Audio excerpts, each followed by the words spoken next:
Nah, I'm not having this. I refuse to believe this. That's coming out about Benjamin Sesko after it's official now and he's agreed Man United. We'll get into that. We'll get into a couple of players that have left Newcastle United today. And Isak's future, of course. Will he ever play for Newcastle again? And who will be replacing him if he doesn't? But before all that, everyone, welcome back to the Magpie Channel TV. Please do subscribe to the channel, give it a like if you haven't already, and just drop your thoughts at the current situation at the club. We had a great podcast live last night. Check that out if you haven't seen it already. We had loads of interaction on that one. Good to see how you are feeling, what you are thinking about Sesko, about Isak, about the next move Newcastle need to make. Just any move will be a good move at this point, apart from Nicholas Jackson. Talk about him soon, but it's getting to that position, isn't it, where we are nearly just a week away from the Premier League start. And we actually play tomorrow night against Espanyol, St James Park, and then a bigger game, I suppose, on the Saturday against Atletico Madrid, with the women playing as well. Big old day of football at St James's Park. But a big old bit of doom and gloom around the place at the minute still isn't there. But before we do get into the doom and gloom, we'll try and lift with spirits and we'll look forward. Let's have a word from our sponsors. This video is brought to you by William Hill's Final One Standing, football's ultimate free-to-play eliminator style game with a guaranteed prize pool of £500,000. Now, we all know as Newcastle United fans, this transfer window has been a bit dead. It's been very disappointing, so we could all do with some cheering up. So why not get involved in Final One Standing, free to play, and you could win £500,000. To enter, just download the William Hill app by scanning that QR code that is on your screen there now, or you can hit the link in the video description below. You must be 18 plus and it is the UK only. Terms and conditions apply, and please do gamble responsibly. Right, let's get into the Sesko stuff first, right? Because we know now he's signing a 5-year deal at Man United. They're paying about 75 million for him, something like that. I don't really care anymore. I don't care about looking at the logistics of it. I don't care. I don't want to read Benjamin's name or see his face anymore. But I don't have a choice because all the Man United fans are sending us these clips and newsy bits and every sort of thing to do with Sesko and how he turned down the Mags. Little old Newcastle. So relevant now that Man U fans' first thought, instead of celebrating a decent player signing for them, is to rub it in my face and rub it in Newcastle fans' faces, apparently. Got no better to do, have they? Oh well, they'll still be crap next year. This is the thing. Man U fans do this every single summer. Think they're going to get further ahead, think they're signing some decent players, but then they just get ruined at Old Trafford. So I don't know why they're celebrating. You'll still finish outside the top 10, you'll still get beat by Newcastle United twice in a season, and you'll still do nout, and you'll probably have 3 different managers. Hopeless. Anyways, away from that, we could do about another video on that. I'm not going to. Bored of talking about Man United after this bit. So, because I'm getting sent it and I have to reply to it. Sick of it.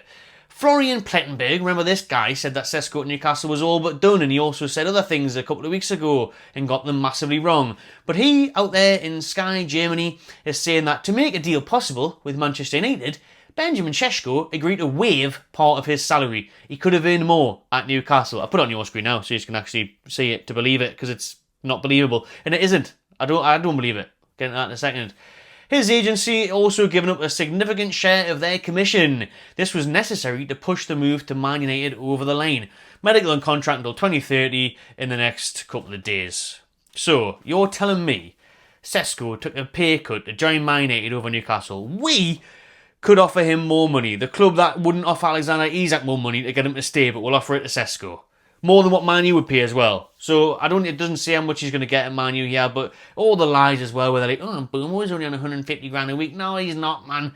They try and they just believe what they want to hear and believe what they want to see. It's nonsense, man. Absolute nonsense. Again with this one, there's no way he chose Newcastle, or didn't choose Newcastle, shall I say, and then took less money at Man United. So we're offering more money than the biggest club in the world, apparently, according to Man U fans. Little old Newcastle could offer more money and more wages than Manchester United, whose wage bill is more than double of what Newcastle's is. Theirs is a few hundred million, ours is way less than that. They are doubling their wages on a weekly basis for everybody. You've got Mason Mount, you had Rashford, you got all these players picking up 300 grand a week, Sancho and all that, massive wages. Isak couldn't even get more than 120, man. Bruno, the highest earner on 160,000, our captain. Oh, but I tell you what, good old Sesko loved Man U so much. Grew up watching Van Nistelrooy. He just really wanted to take the pay cut. He really wanted to join them. I'm not having it. There's no way we were going to offer more money, man. Or to the point where they're saying that he took a big pay cut. Nah, surely not. I mean, surely we would have matched it or got there and thereabouts. But so how much is he getting paid at Man United is what I want to know. How much little is it then? How much less is it than Newcastle were going to offer? Seriously. And if it's true, right, and Florian's right and Flex and all them at United View and all that trying to rein me up, right, next excuse for being turned down than Matty, I don't really have one, to be honest. I would have to ask Benjamin, because if that is correct, then the bloke's got a screw loose and he's going to flop. Because he's not all there. If that's right, he's not all... Because he's not looking at Champions League, he's not looking at playing for a sustainable manager, he's not looking at playing in front of the best fans, he's not looking at playing in front of a better stadium. You know, all of this, no way. But then again, Man U just keep throwing money at the problem and they continue to do it every single window, that maybe eventually it might actually click and they might finish in the top 4 once again and be able to actually turn their fortunes around. Is Benjamin thinking he's going to be the main man there to do that? I can't say it. I think the poor lad, well, he's not poor, he's going to be picking up good money, isn't he? Not as much as Newcastle, apparently. But he's knackered himself. He's absolutely ruined his career. You know what I mean? Benjamin Hoyland. He's screwed himself over. He's going to be a flop. He's not going to do that well. The pressure's going to be on him. They'll be hounding him out, booing him like they booed Xerxes. They'll be booing Amram like they booed Ten Hag and everyone else before him. He'll be gone. The manager will be gone. He'll be back in Germany on loan within 2 years, crying, falling out with everyone, just like Sancho did. He'll be off to the Bundesliga once again, trying to revive his career. And you know how it is? I can't even feel sorry for him, because he, at the end of the day, has made this decision. So he's going to have to lie with it now. I really look forward to actually seeing how Man U get on next year. Because on paper, the Cunha and Benjamin Sesko looks like it's a very good front line, if we're being honest, to, you know, stop taking the mick a little bit. It's a serious attacking threat. I just don't think they'll click at Man United, because they've still got other problems. Now, apparently they're going to throw money at Baleba and the midfielders and the goalkeepers. If they do that, then great, but I still don't really trust what Amram's doing there that much. Hasn't impressed me at all. Off the back of last season as well, and I just think it's a very toxic graveyard right now. So I don't think it'll go well, and I'll be watching keenly and ready to wind up Flex once more when the real United finishes above them again. No matter what we're doing, rejection FC and all that, we'll still finish above Man United next season. I'll put my money on it. So as we know, Benjamin Sesko was meant to be replacing Alexander Isak. Isak must be sitting there, scratching his head now, thinking, oh, I went too far with this, I've knackered it, and I'm done for you, because we can't sell Isak until we get his replacement, and then Liverpool up their bid. Neither of those things are happening, or look like happening, to be honest, but Alexander Isak won't be playing for Newcastle this weekend. That's been coming out there from Craig Cope with the Daily Mail now. But he's saying he won't feature at the Cellar Club Friday night against Espanyol, Saturday against Madrid. Not going to happen. I mean, we knew that. I thought that was pretty obvious. We said it in the pod last night. Surely he's not going to be involved when he wasn't even invited to have a burger with Tyndall yesterday at the family barbecue. So he wasn't invited to train yesterday. Turned up at his own in the afternoon. We've had no word today what's been happening, whether he's been training alone, he's there at all, who knows. No reports today, which is quite strange. I thought no images of him coming in, no images of him potentially training with the group, training on his own. No word of it as of yet. At what time is it now? 5 p.m. So we'll wait and see on that one, but he's not going to be in front of the St James Park crowd for the double header in the Cellar Cup this weekend. And good. I don't want to see him. I've said it, man. He didn't want to be here. It's getting pretty hard now because we can't get anyone in. It's coming to the fact where it's like, well, he's going to have to stay. Tough shit, crack on. But what kind of performances are you going to get out of him? How much is he going to give? He doesn't want to be here. So I don't even know. It's just like we need to get the replacement in, but we're running out of replacements.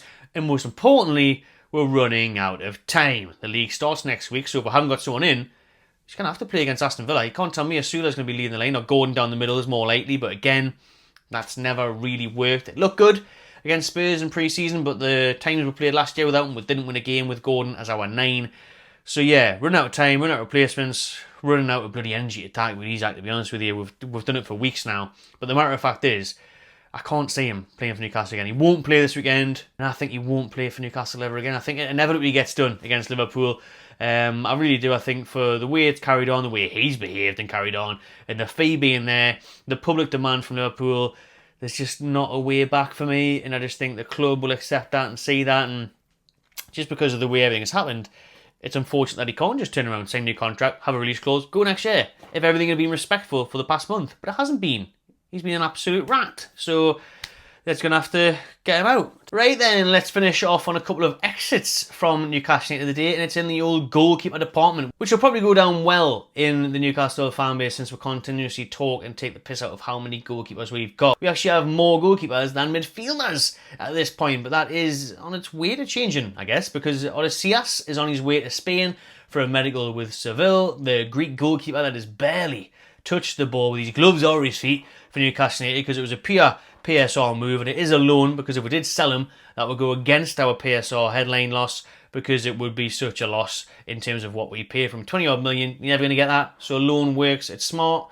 It's a good move, instead of just seeing his name on the bench every week and never seeing him play. I actually feel kind of harsh for him. I liked him when he was at Benfica, seeing him against England and stuff. He looked alright, but for whatever reason, he was way behind your Rudis and your Gillespies, even in pre-seasons and stuff gone by last year as well. So very much out of favour. Don't know what's happening on the training ground. He must be bad, but you know, he wasn't really given a chance on the pitch, so I don't know. Can't really say much about him, to be honest. But good luck to the lad, and see you later. Never going to see him play for Newcastle if we even did in the first place. Another one that is completely different to that deserves a lot of respect in my eyes. I know some people still don't like the fact that he went on loan to Man United, but Martin Dubravka, for me, was a very good servant, very nice bloke as well. I was chatting to him again at Boxport Wembley after the Cup final, and that was actually one of the first players from Newcastle that I ever interviewed many years ago on the channel, Martin Dubravka. So that was good fun. He enjoyed the videos, he enjoyed the laughs that people said when we showed him the fan cam of the Dubravka chant. Abra Dubravka, good times, man. So good luck to Martin Dubravka, who has joined Burnley on a 1-year deal. So after 7.5 years at the Magpies, he has left to go to Burnley. Good signing for them, experienced Premier League goalkeeper. So good luck to him, good luck to Burnley next season. But fair play to Dubravka, been a good servant, been at the Toon for many years. He said, you know, he feels like a Geordie now because his kids are Geordies, they were born here. So yeah, all the best to Martin Dubravka in his move to Burnley. Now then, we've got some breaking news coming out about Malik Chow of AC Milan. You got Fabrizio Romano reporting that Newcastle have made a new direct approach. Club are trying to agree terms with all parties. Max Allegri wants Chow to stay.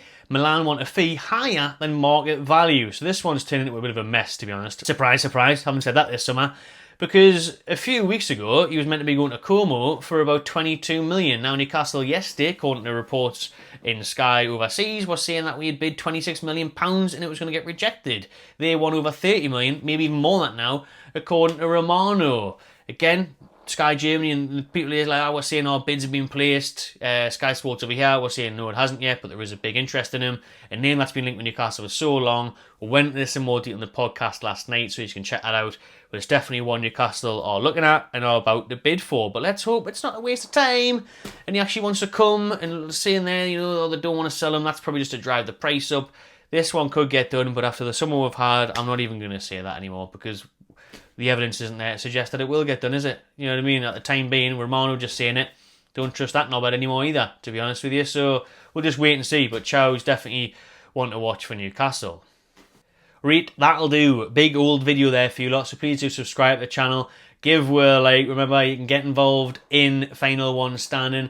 Pick your team. See if you can get through it the next week. See if you can get a chance to win £500,000. I'll be involved as well, so you can compete against me. And more of that incoming in the next few weeks. Thanks again, everyone. See you soon and enjoy yourselves.